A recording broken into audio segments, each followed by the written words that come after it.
Hello everyone. So if you're running into the same problem that I am here and you're trying to use Windows 10 setup to create an installation media on a USB drive that is the proper size, but it's not letting you install it for whatever reason, the issue is most likely that you have a pre-existing EFI partition on that drive. And if you go into disk partition tool, not the command line one, just the actual graphic interface one, you'll see that the interface or the partition is actually here, but you can't do anything about it. And there's plenty of simple space here, but it's not big enough. So what you want to do, since you don't actually have permissions here to delete the volume, and the Windows 10 setup does not have permissions to delete the volume, you want to open the disk part tool. So it'll ask you for permission. You're going to have to say yes. And then you'll be greeted with the disk part command line interface. So the first thing you want to do is list disk. And this is going to show you all of the disks, removable or otherwise, that are connected to your device. So you see here, disk 0 is usually your C disk. And it says free 0 bytes, but that's just free in partition terms. Like that's how much is free that isn't being taken up by an existing partition. There's still free space on the disk. As you can see here, I have plenty of space free on my disks. But this is referring to partitions, so just keep that in mind.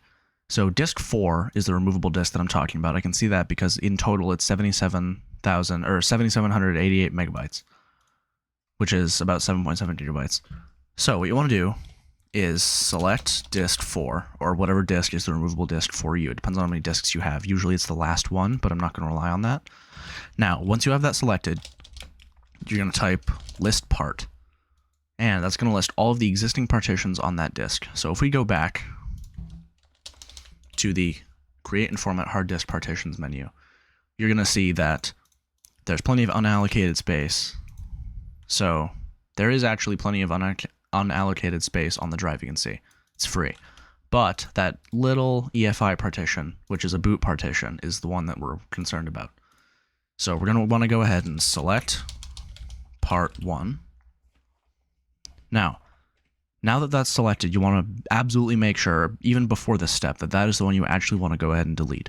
So disk 4, partition 1 is the only existing partition, and I verified in the disk partition GUI that that is the one I want to get rid of. It's the only existing partition. Then, this very powerful command that, again, you want to be very careful with,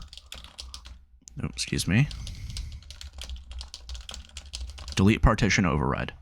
And that's going to go ahead and delete the partition with administrative permission, which is what you gave the disk part tool when you opened it for the first time. Now if we go into the partition tool, you can see that it is one healthy partition. You can actually, I'm sorry, I forgot, you have to format it. So you go in, you format it, and then you can access it through the drive letter G, or whatever drive letter was associated with it before. I got the steps out of order. There you go. Now it'll probably name itself USB drive or removable disk or something like that, and you can fully access it. Then if I go ahead and go back to the select a USB flash drive interface of the Windows 10 setup, you can select that just fine, and it'll work. All right, there you go.